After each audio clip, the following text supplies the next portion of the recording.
এই ৰালুখিনি কি কৰি আছা? এইফালে আহাচোন এপাক। কি হ'ল কওকচোন? মই পিঠা ভাজি আছোঁ আকৌ। তেনেকৈ পিঠা খোলাখন এৰি থৈ আহিছোঁ। কি হ'ল কওক? গাৰু তলতে টকা 2000 থৈ দিছোঁ। ভালকৈ বাকচত ভৰাই থবা। আৰু কাইলৈ যিহেতু গৰু বিহু, কাইলৈ আবেলিৰ পৰা হয়তো ল'ৰা ছোৱালীবোৰ বিহু মাৰিবলৈ আহিবও পাৰে। গতিকে তুমি টকাকেইটা থৈ দিবা আৰু 2 টকামান খুচুৰা কৰি ল'বা। এই 500 টকী আছে, যিমান যি হ'লেও আকৌ সেই খুচৰি পাৰ্টিবোৰ আহি থাকিব নহয়, সিহঁতক দিবৰ বাবে এই টকা অলপ সিহঁতৰ পৰাই খুচুৰা কৰি ল'বা যদি পোৱা। নহ'লে সেই নগেনৰ দোকানলৈ যাবাচোন, তাতো খুচুৰা কৰি দিব। আৰু সেই শুনা, ল'ৰা ছোৱালীবিলাকক কম কম পইচা নিদিবা আকৌ পাই। ইমান কষ্ট কৰিবলৈ সেই বিহু মাই, সিহঁতে কম পইচা দিলে মনত আঘাত পায় নহয়। হয় দিয়ক, আপুনি মোৰ মনৰ কথাটোকে ক'লে। ময়ো তেনেকৈ ভাবোঁ জানেনে। কিছুমান মানুহে যে পইচা দিবই নিবিচাৰে ল'ৰা ছোৱালীবিলাকক, কিন্তু সিহঁতক আৰু চাই চিতি পইচাটো দিব লাগে আৰু ন কেইটামান। মোৰ যে মনে নকয়ে পাই কমকৈ দিবলৈ। নিজৰটো সতি সন্তান বুলিবলৈ নহ'লেই, গতিকে আনৰ ল'ৰা ছোৱালীবিলাককে আমি মৰম কৰিব লাগিব, নে কি কোৱা? হয় দিয়ক, আপুনি ঠিকেই কৈছে। ভগৱানে আমাক সতি সন্তান এটা নিদিলে। আমিনো বাৰু ইমানেই বেয়ানে? আমাক এটা সন্তান নিদিলে। আনৰ ল'ৰা ছোৱালীবোৰ দেখিলে মোৰ যে মনটো কেনেকুৱা লাগে।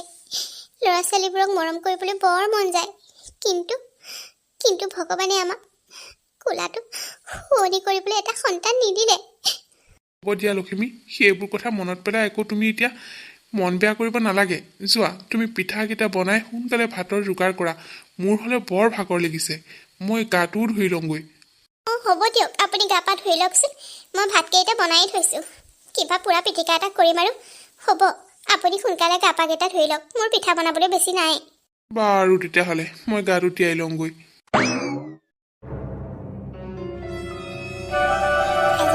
আজি তহঁতৰ বিহু, তোক মাহ হালধিৰে ধুনীয়াকৈ ধুৱাই দিছোঁ। এতিয়া তোক দেউতাই গা ধুৱাই দিব দেই। তাৰপাছত লাও বেঙেনা খাই বছৰে বছৰে বাঢ়ি যাবি, গম পাইছ? আৰু সন্ধ্যা তোক দীঘলতি মাখিলতি পাতেৰে মৰম কৰিম দেই। তই ভালে কুশলে থাকিবি। আৰু তোলৈ মই ধুনীয়া ধুনীয়া পিঠা বনাই থৈছোঁ নহয়, পিঠাকেইখনো খাবলৈ পাবি। আজি তহঁতৰ বিহু, গতিকে আজি তই আনন্দ মনেৰে পিঠা পনা সকলো খাব লাগিব। সদায় ভালে কুশলে থাকিবি দেই। তই আমাৰ বৰ মৰমৰ। লখিমী, নোৱাই হৈছেনে? লৈ আহা এজনীক পুখুৰীলৈ। হৈছে, গৈছোঁ ৰ'ব, লৈ গৈ আছোঁ মই। ব'ল এজনী, ব'ল, তোক এতিয়া পুখুৰীত ধুনীয়াকৈ গাটো ধুৱাই দিমগৈ, ব'ল। জলপান মুঠি খাই বৰ সুখী হলো অ। এই লখিমীৰ হাতে বিহুৰ দিনাখন জলপান কেইটামান খাবলৈ নাপালে বিহুৱে নালাগে। হয় নেকি খুৰাদেউ? আপুনি নাহিলে আমাৰ এইজনীও একেৰাহে কৈয়ে থাকে, বোলে বুধেন খুৱাইদেউক মাতি মাতি আমনি লাগিছে আৰু। মানুহজন দেখোন নহাই হ'ল, কিবা বেয়াই পালে নেকি? আৰু প্ৰতি বছৰে আপোনাক প্ৰতিটো বিহুতে আমাৰ ঘৰত জলপান খাবলৈ মাতোৱেই। ভগৱানে দুখীয়া কৰি জনম দিলে, কিন্তু মনটো ধনী, আহল বহল। মানুহক খুৱাবলৈ মন যায় অ' খুৰাদেউ। আপোনাক মাতি বিহুৰ দিনাখন জলপানকেইটা খুৱাব নোৱাৰিলে নিজৰ দেখোন মনটোৱে ভাল নালাগে। হ'ব দে, দুখ নকৰিবি। ধনী দুখীয়া এইবোৰ থাকেই। ভগৱানে সময়ত দিয়েও সময়ত নিয়েও। কি ঠিক তহঁতৰ কপালত কিজানি ভৱিষ্যতলৈ সুখ আছেই বা। গতিকে এতিয়া সেইবোৰ কথা ভাবি নিজৰ মনটো মাৰি নেপেলাবি, বুজিছ? এই বোৱাৰীজনীৰ লগত সদায় ভালে কুশলে থাকিবি দুইটা। তহঁতে এই বেয়া চিন্তাবোৰ মনলৈ নানিবি। দুইটাই ভালে কুশলে সুখে শান্তিৰে খাই আছ নহয়, তাতেই সুখী হ। কিছুমান মানুহে দেখোন ল'ৰা ছোৱালী জন্ম দিও শান্তি নাই, দেখিছো নহয় আমাৰ গাঁৱতে।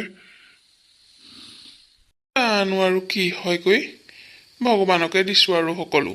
খুৰাদেউ কি পালে কি খালে আৰু, বছৰেকৰ বিহু বুলি সেৱা ধৰিছোঁ।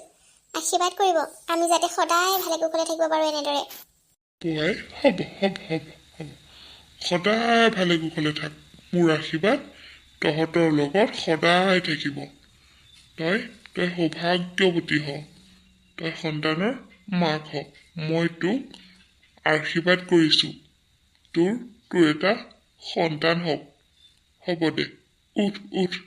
ঘামতো পাক এটা মাৰিব খুৰাদেউ, চাহ একাপ খাই থৈ যাবহি বাৰু চাই লওঁচোন আহিব পাৰোঁ যদি আহিম বাৰু পিছে এতিয়া মই গৈহে থাকোঁ দে তহঁতে থাক খুৰাদেউ মই আপোনাক অকণমান আগবঢ়াই দিওঁ আহ অকণমান আগবঢ়াই থৈ আহিবি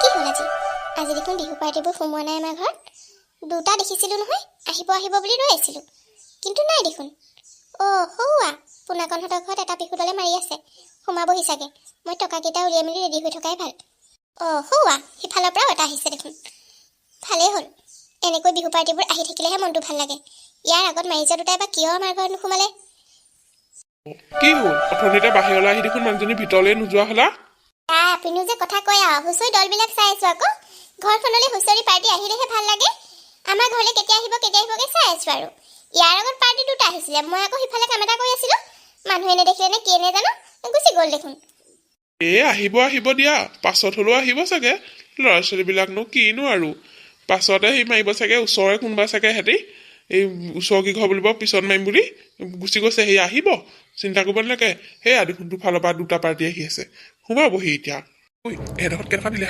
এডোখৰত ইমান ধনী মানুহ দিছে চাগে ন 200 মান দিলেগে বৰ একেবাৰে 200 টকা দিলেগে 20 টকা এটা দিছে গম পাইছ ইমান ধনী মানুহ তথাপিতো 20 টকাহে ওলালে আমাৰ কাৰণে কি 20 টকাহে দিলে কি আচৰিত মানুহ এইলা ধনী ঘৰতে 20 টকা দিছে দুখীয়া ঘৰনো কি ডাল দিব ভালে কৰিলো এই কি থৈ আহিলো গম পাওঁ নাই ব'ল বেলেগত বহিম ব'ল সময়বোৰ ৰৈ থাকে নহয় সঁচাকে পাই কেনেকুৱা যে মই ইমান নাছিলোঁ ভাগৰ লাগি গ'লগে তথাপিতো সেই পইচা বা সেইটোকে দিব লাগে নে হ'ব দে সেইটোকে এতিয়া আলোচনা কৰি থাকিবি নে ব'ল বেলেগত মাংগ ব'ল ঐ জুন্তি কি হ'ল তহঁতে দেখোন আমাৰ ঘৰখন দেউ দি থৈ আহিলি আমাৰ ঘৰ নোসোমালি দেখোন চাওক সেই আপোনালোকৰ ঘৰত মাৰিনো কি কৰিম আপোনালোকৰ নিচিনা দুখীয়া মানুহেনো কেই টকা দিব পাৰিব আপোনালোকৰ নিচিনা দুখীয়া মানুহৰ ঘৰত মাৰি আমাক সময় নষ্ট কৰিবলৈ নাই দেই হয় পাই এনে আমাৰ সময় অহা নাই নহয় আজিকালি দিনকাল বেলেগ হ'ল আমি এতিয়া মানুহ চাইহে বিহু মাৰো তহঁতে আমাৰ ঘৰখন দুখীয়াৰ কাৰণে বিহু মাৰিবলৈ নোসোমালি হা আমি কি তহঁতক পইচা দিব নোৱাৰিম বুলি ভাবিলি নেকি নহয়নো কি ধনী মানুহৰ ঘৰতে 20 টকা 10 টকা দিছে আৰু আপোনালোকৰ নিচিনা বিলাকৰ ঘৰত কেই টকা দিব 1 টকা 2 টকা গতিকে আমাৰ সময় নাই দেই সেই 1 টকা 2 টকাবোৰ বুটলি ফুৰিবলৈ মই যে সপোনতো ভবা নাছিলোঁ তহঁতে যে আমাৰ ঘৰখন দুখীয়াৰ কাৰণে বিহু মাৰিবলৈ এৰি থৈ আহিলি বুলিও হ'ব দিয়ক যুগ সলনি হ'ল এতিয়া আমি মানুহবোৰো সলনি হ'বৰ হ'ল আজিকালি 1 টকা 2 টকাত কি পায় সেইটো কাৰণে আমি দুখীয়া মানুহবিলাকৰ ঘৰত নাই সোমোৱা অকল ধনী মানুহৰ ঘৰ চাইহে সোমাইছোঁ হ'ব দেও তহঁতে আমাৰ দৰে দুখীয়া মানুহৰ ঘৰত বিহু মাৰি সময় নষ্ট কৰিব নালাগে তহঁতৰ বাবে তহঁতক শৰাই দি সেৱা ভাগ ল'ম বুলি হাততে লৈ থকা টকা 200টো তহঁতক এনেকৈয়ে দিছোঁ ল আমাৰ দৰে দুখীয়া মানুহৰ ঘৰত বিহু মাৰি তহঁতে সময় নষ্ট কৰিব নালাগে 200 টকা তহঁতক দিবৰ বাবে মই অথনিৰ পৰা হাততে লৈ আছিলোঁ বটাটো হাততে লৈ আহিবলৈ বেয়া পালোঁ ভাবিছিলোঁ তহঁতক কিজানি মাতিলে ঘৰলৈ যাবি কিন্তু তহঁতৰ কথা শুনি সকলো গম পালোঁ সেয়েহে টকা 200 হাততে লৈ আহিছিলোঁ ল তহঁতে আমাৰ ঘৰত হুঁচৰি মাৰি সময় নষ্ট কৰিব নালাগে মই তহঁতক টকাকেইটা ইয়াতে দিছোঁ ল খুৰী আমাৰ বৰ ডাঙৰ ভুল হৈ গ'ল আমি আপোনালোকক দুখীয়া কাৰণে আপোনালোকৰ ঘৰলৈ বিহু মাৰিবলৈ নগ'লোঁ কিন্তু আপুনি তথাপিও আমাক 200 টকা দিছে কিন্তু এই ধনী মানুহ ঘৰত বিহু মাৰিলোঁ আমাক মাত্ৰ 20 টকা এটাহে দিলে খুৰী আপুনি পাৰে যদি আমাক ক্ষমা কৰি দিয়ক ব'লক আপুনি আমাক টকা 200 এনেকৈ দিব নালাগে আপোনালোকৰ ঘৰত হুঁচৰি গামগৈ তাৰপাছত আপুনি আমাক সেৱা কৰি টকাটো দিব আমি আপোনাক বহুত আশীৰ্বাদ দিম খুৰী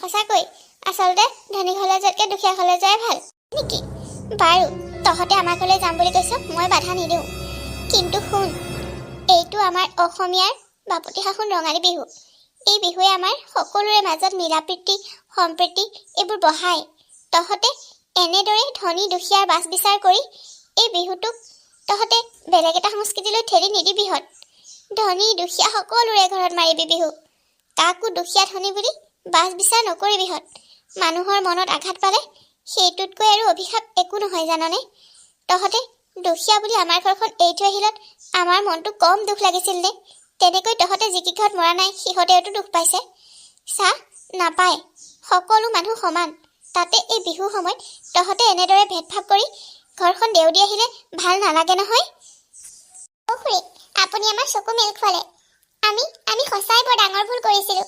আমি ধনী দুখীয়াৰ বাছ বিচাৰ কৰি আমি বহুত ডাঙৰ ভুল কৰিলোঁ খুৰী। আৰু নকৰোঁ। যিকেই ঘৰ দুখীয়া বুলি মানুহ এৰি থৈ আহিছিলোঁ সকলোৰে ঘৰত এতিয়া বিহু মাৰিয়ে বেলেগৰ ঘৰলৈ যাম। আপুনি আপুনি আমাক ভাল পথ এটা দেখুৱাই দিলে খুৰী। বলক এতিয়া আমি আপোনালোকৰ ঘৰত বিহু মাৰিমগৈ। তহঁতে যে কথাটো বুজি পালি, আমাৰ ঘৰত বিহু মাৰিবলৈ গ'লে খুৰাৰে যে কিমান আনন্দ পাব। অথনিৰ পৰা বিহু হুঁচৰি পাৰ্টি এটা আহিব আহিব বুলি মানুহটোৱে বাটলৈ চাই চাই চকুৱে বিষাইছে চাগৈ। আহত আহ আহ বলক বলক খুৰী। ঐ আহত আহ। দেউতাৰ পদূলি গোন্ধাইছে মাধুৰী, কেতেকী মনে মৰাই গোবিন্দাইদা। দেখিলেনে বন্ধু বান্ধৱীসকল, ল'ৰা ছোৱালীবিলাকে ধনী দুখীয়াৰ বাছ বিচাৰ কৰি লখিমীহঁতৰ ঘৰত বিহু নমৰাকৈ গুচি গৈছিল। কিন্তু লখিমীয়ে ভালদৰে বুজাই দিলে, সিহঁতে বুজি পালে আৰু সিহঁতে এতিয়া সেইবোৰ বাছ বিচাৰ নকৰি সকলোৰে ঘৰত সমানে বিহু মাৰিছে। আৰু সেই হিচাপে লখিমীহঁতৰ ঘৰতো আহি হুঁচৰি মাৰি লখিমীক ধেৰ আশীৰ্বাদ দিলে। আৰু বন্ধু বান্ধৱীসকল, আজিৰ কাহিনীটো ইমানতে সমাপ্ত হ'ল। পিছে আপোনালোকে বাৰু আজি কাহিনীটো চাই কেনেকুৱা পালে? যদি ভাল পালে তেতিয়াহ'লে লাইক কৰিব, কমেণ্ট কৰিব আৰু শ্বেয়াৰ কৰিব। আৰু আপোনালোকে যদি মোৰ চেনেলটো ছাবস্ক্ৰাইব কৰা নাই তেতিয়াহ'লে প্লিজ চেনেলটো ছাবস্ক্ৰাইব কৰি দিব আৰু কাষতে থকা বেল আইকনটো প্ৰেছ কৰিব একেবাৰে নাপাহৰিব। আৰু বন্ধু বান্ধৱীসকল, আপোনালোক সকলোলৈকে ৰঙালী বিহুৰ হিয়া ভৰা শুভেচ্ছা যাচিলোঁ। এই বিহুটিয়ে সকলোৰে জীৱনলৈ সুখ আৰু শান্তি কঢ়িয়াই আনক। ধন্যবাদ। পুনৰ এটা ধুনীয়া কাহিনীৰ সৈতে আপোনালোকক আকৌ লগ পাম। ছাবস্ক্ৰাইব কৰিবলৈ নাপাহৰিব।